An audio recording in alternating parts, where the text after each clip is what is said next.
ಶಿವಮೊಗ್ಗ ನಗರದ ಹೊರವಲಯ ಕರ್ನಾಟಕ ಗೃಹ ಮಂಡಳಿ ಬಡಾವಣೆಯಲ್ಲಿರುವ ಮೆಸ್ಕಾಂ ಸಿಬ್ಬಂದಿಯೋರ್ವರ ಮನೆ ಬಳಿ ಕಿಡಿಗೇಡಿಗಳು ವಾಮಾಚಾರ ನಡೆಸಿರುವ ಘಟನೆ ಬೆಳಕಿಗೆ ಬಂದಿದೆ. ಮೆಸ್ಕಾಂ ಸಿಬ್ಬಂದಿ ರಮೇಶ್ ಎಂಬುವರು ವಾಸವಾಗಿರುವ ಬಾಡಿಗೆಯ ಮನೆಯ ಬಳಿ ಘಟನೆ ನಡೆದಿದೆ. ಚಿಕ್ಕ ಮಡಕೆಯೊಂದರಲ್ಲಿ ಅರಿಶಿಣ, ಕುಂಕುಮ, ಗೊಂಬೆ, ತಲೆಕೂದಲು, ರಿಬ್ಬನ್, ಹಣದ ಕಾಯಿನ್ ಸೇರಿದಂತೆ ಮತ್ತಿತರ ವಸ್ತುಗಳನ್ನು ಇಟ್ಟಿರುವುದು ಕಂಡುಬಂದಿದೆ.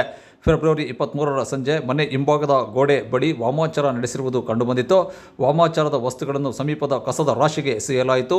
ಇದನ್ನೆಲ್ಲ ನಮ್ಮ ಕುಟುಂಬದವರು ನಂಬುವುದಿಲ್ಲ. ಜನರಲ್ಲಿ ಭಯ ಹುಟ್ಟಿಸಲು ಕೆಲ ದುರ್ಬುದ್ಧಿ ಮನಸ್ಥಿತಿಯವರು ವಾಮಾಚಾರದಂತಹ ಅಡ್ಡ ಮಾರ್ಗ ಹಿಡಿಯುತ್ತಾರೆ ಎಂದು ಮೆಸ್ಕಾಂ ಸಿಬ್ಬಂದಿ ರಮೇಶ್ ಕುಟುಂಬ ಸದಸ್ಯರು ಹೇಳುತ್ತಾರೆ. ಹಿಂಭಾಗ ನಿನ್ನೆ ಸಂಜೆ ವಾಮಾಚಾರ ಥರ ಮಾಡಿ ಮಡಿಕೆ, ಅರಿಶಿಣ, ಕುಂಕುಮ, ಅರಿಶಿಣ ಕೊಂಬು, ಜಡೆ, ರಿಬ್ಬನ್ನು, ಕೂದಲು, ಕಾಯಿನ್ನು, ಎಲೆ, ಅಡಿಕೆ ಎಲ್ಲ ಹಾಕಿಟ್ಟು ವಾಮಾಚಾರ ಥರ ಮಾಡಿಟ್ಟೋಗಿದ್ದಾರೆ. ಅದು ನೋಡಿ ನಾವೇನು ಭಯ ಪಟ್ಕೊಂಡಿಲ್ಲ.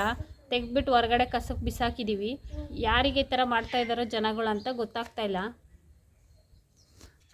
ಇದೆಲ್ಲ ನಾವು ನಂಬಲ್ಲ. ಸುಮ್ಮನೆ ಜನರಲ್ಲಿ ಭಯ ಸೃಷ್ಟಿ ಮಾಡೋಕ್ಕೆ ವಾಮಾಚಾರ ಥರ ತಂದು ಮಾಡಿಟ್ಟು ಹೋಗ್ತಾ ಇದ್ದಾರೆ. ಯಾರಂತ ಗೊತ್ತಾಗ್ತಾ ಇಲ್ಲ.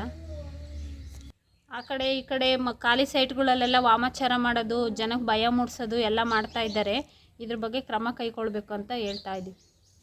ತೆಗೆದೆಲ್ಲ ಸೈಡಿಗೆ ಬಿಸಾಕಿದ್ದಾರೆ. ಅದನ್ನು ಭಯ ಪಡಿಸ್ಬೇಕಂತ ಅಲ್ಲಿ ಆ ಥರ ಮಾಡಿಟ್ಟು ಹೋಗಿದ್ದಾರೆ.